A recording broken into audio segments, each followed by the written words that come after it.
Resource channel में आपका हार्दिक स्वागत है। और इस समय हम दक्षिण भारत के साहित्य के बारे में चर्चा करेंगे आज। और वो साहित्य है संगम लिटरेचर। संगम साहित्य दक्षिण भारत की जो विभिन्न बहुत समृद्ध साहित्य परंपरा रही है उससे जुड़ा हुआ साहित्य है। और इसमें तमिल भाषा में रचनाएं हुई थी और कहा जाता है कि इसके 3 संगम हुए थे जो विद्वज्जनों की संगति थी। और किंवदंती है कि फर्स्ट जो संगम हुआ था वो 4440 वर्ष पूर्व मदुरई में हुआ था। दूसरा 3700 वर्ष पूर्व कपापुरम में हुआ था और तीसरा 1850 वर्ष पूर्व पुनः मदुरई में हुआ था। तो इन विभिन्न संगम जैसे आज के संदर्भ में हम कहें तो सम्मेलन हुए थे वो, जिसमें कि साहित्य जो विभिन्न संगम साहित्य रचना हो रही थी उनका पुनर्लेखन किया जाता था, उसमें विद्वानों द्वारा विचार विमर्श किया जाता था। इन संगमों में रचनाओं की प्रकृति से स्पष्ट है कि उन्हें किसी सम्मेलन में संकलित किया गया था और ये संगम संकलन करने के ही सम्मेलन हुआ करते थे। मदुरै में 5th AD में जैन संघ का आयोजन हुआ था और हो सकता है कि संगम का जो मिथक है वो जैन संगति का रूपांतरण हो सकता है, लेकिन कुछ विद्वानों ने इसे क्लासिकल तमिल साहित्य कहना उचित माना है।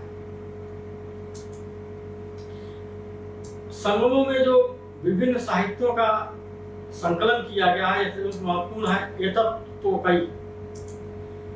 तोकई जो है वह 8 पद्यों का संग्रह है। पत्तुपाट्टु ये 10 पद्यों का संग्रह है। तो इसमें संगम साहित्य के 6 और 9 पद्य संग्रह आते हैं। शैली के आधार पर इनका जो रचना काल है वो 3rd BC से लेकर के 3rd AD के बीच का माना जा सकता है। तमिल पद संग्रहों का जो संकलन किया गया, जो उनका लेखन हुआ वो 8वीं सदी में इन्हें लिपिबद्ध किया गया। एक अन्य महत्वपूर्ण ग्रंथ है तोल्काप्पियम। वो तमिल व्याकरण की रचना है जिसमें शब्द विन्यास, शब्दों की व्युत्पत्ति और उनके पाठ्यात्मक मानकों की विस्तार से चर्चा की गई है। संगम साहित्य को हम 2 भागों में बांट सकते हैं, 2 श्रेणियों में बांट सकते हैं। एक तो अकम और दूसरे पुरम। अकम का जो विषय है वो विभिन्न प्रेम प्रसंग है, जबकि पुरम का जो विषय है वो युद्ध है, नैतिक शास्त्र है, शासक, राजनीति, समाज, सारे विषयों पर जो है उसमें चर्चा की गई है। Doctor A.K. राजमानुजम कहते हैं पुरम को वो जन काव्य के रूप में मानते हैं। दरअसल यह साहित्य लोकगीतों और लोक गाथाओं के तर्ज पर रचे गए जो मौखिक और श्रुति के रूप में बहुत दिनों तक प्रचलित थे। इसमें संगम साहित्य में 30 कवित्रियों सहित 473 कवियों की 2381 रचनाएं संग्रहित की गई हैं। इन रचनाकारों में शिक्षक, व्यवसायी, बढ़ई, ज्योतिष, सुनार, लोहार, सैनिक, मंत्री, शासक सभी वर्गों के, यानी कहा जा सकता है समाज के सभी वर्गों के लोगों की रचनाएं, मैं कहूँ दूसरे शब्दों की लोक रचनाएं थी संगम साहित्य में ये संग्रहित की गई हैं। 5th सेंचुरी AD में बहुत सारी तमिल रचनाएं नैतिक और दार्शनिक उद्देश्य से भी रचित की गई। तिरुकुरल जो तिरुवल्लुवर की रचना है ये 5th से 6th AD के बीच में रची गई। एक अन्य महत्वपूर्ण रचना है शिलप्पदिगारम, मणिमेखलाई। शिलप्पदिगारम जो है वो इलंगो विलगर द्वारा लिखी गई है जो पायलों के गीत के नाम से है। मणिमेखलाई जो है सत्यनाथ द्वारा रचित है। मणिमेखलाई जो जैन भिक्षुणी थी। तो और जो शिलप्पदिगारम है ये एक राजकुमार के सन्यासी होने का की घटना का जो है विवरण उसमें है। यानी बौद्ध रुझान के आधार पर यह ग्रंथ लिखा गया है। पूर्व मध्यकाल में अलवार जो वैष्णव थे और नैनार जो शैव थे, तो आलवार वैष्णव, ये वैष्णव संतों का जीवन चरित्र है। दिव्य मुनि द्वारा 10th AD में अलवार रचनाओं का संग्रह किया गया था, जो नवथिरा दिव्य प्रबंधन के नाम से हुई।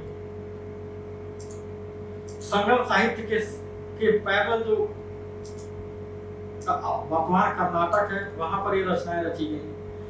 शैव भक्ति परम दिव्य मुनि द्वारा 10th AD में अलवार रचनाओं का संग्रह किया गया था। मैंने बताया कि नवथिरा दिव्य प्रबंधन के रूप में शैव भक्ति परंपरा की शुरुआत जो है वो त्रिमुलार और करिकलाई और नियार द्वारा, ये जो नैनार संतों के जो काव्य हैं, नाम भी अंदर नबी द्वारा जो है वह तिरुमुरई की रचना की गई।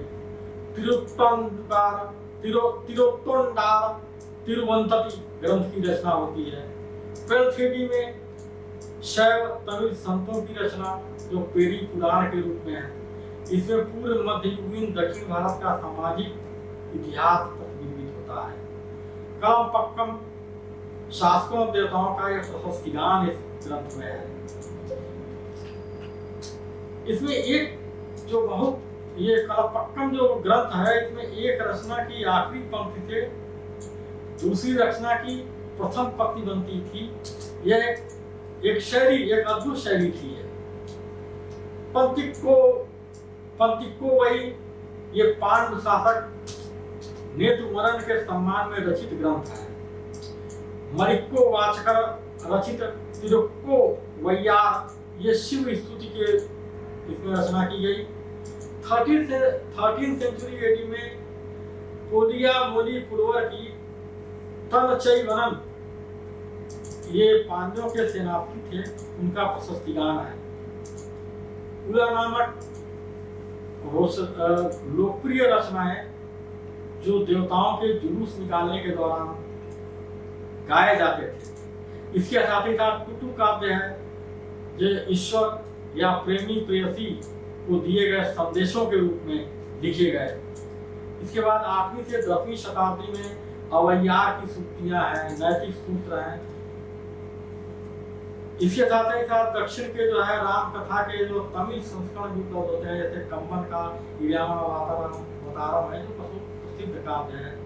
तमिल में महाभारत व्याकरण शब्दकोश आदि प्राप्त होते हैं।